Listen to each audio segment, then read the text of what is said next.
A reading from the Holy Gospel according to St. Luke, chapter 11, verses 42 to 46. Passage taken from the Message version of the Bible. I have had it with you. You are hopeless. You Pharisees, frauds. You keep meticulous account books, tithing on every nickel and dime you get, but manage to find loopholes for getting around basic matters of justice and God's love. Careful bookkeeping is commendable, but the basics are required.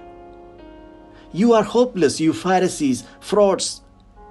You love sitting at the head table at church dinners, love preening yourself in the radiance of public flattery.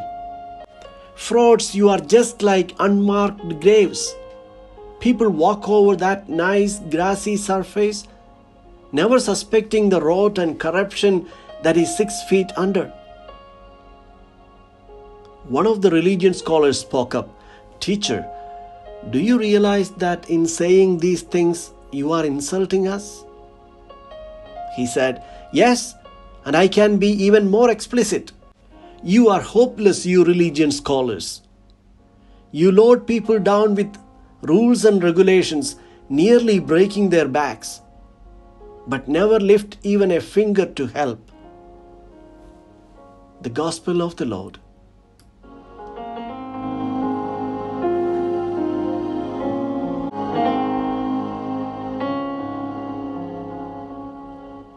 Reflections on the Gospel according to St. Luke, chapter 11, verses 42 to 46. We continue to read from chapter 11 of Luke, where Jesus continues with his criticism on the Pharisees. As we reflected yesterday, Luke was making use of these teachings of Jesus to warn the members of his own community not to be judgmental of the people. Pharisees stressed on the observances of the law of Moses. Scrupulous observance of the law and the numerous traditions that accumulated over the centuries was inevitable of a pious Jew. The scribes and the Pharisees, the religious scholars, were regarded as the custodians and interpreters of the Torah. Jesus gets visibly annoyed and furious with these religion scholars for preaching the wrong catechism and presenting a wrong face of God to their people. The religious leaders taught the people to accept the commandments of God lest they should be punished, according to their traditions and interpretations, keeping themselves pure by following the rituals of purifications, observing Sabbath, and paying tithes were ways to please God and to avoid His punishments. This sounds familiar even in our times as well. Even today there are people who believe in a punishing God. There are many who hold on to the observance of the traditions as the most important part of their life in faith. Sometimes church leaders have been more anxious to preserve traditional practices than to lead people to a deeper love of Christ and each other. Religious traditions and rituals are important, but they should not be at the expense of the greatest commandment of Jesus, love of God and love of neighbor. The more that we multiply rules, the more we try to control other people's lives. With control over others comes a temptation to judge them.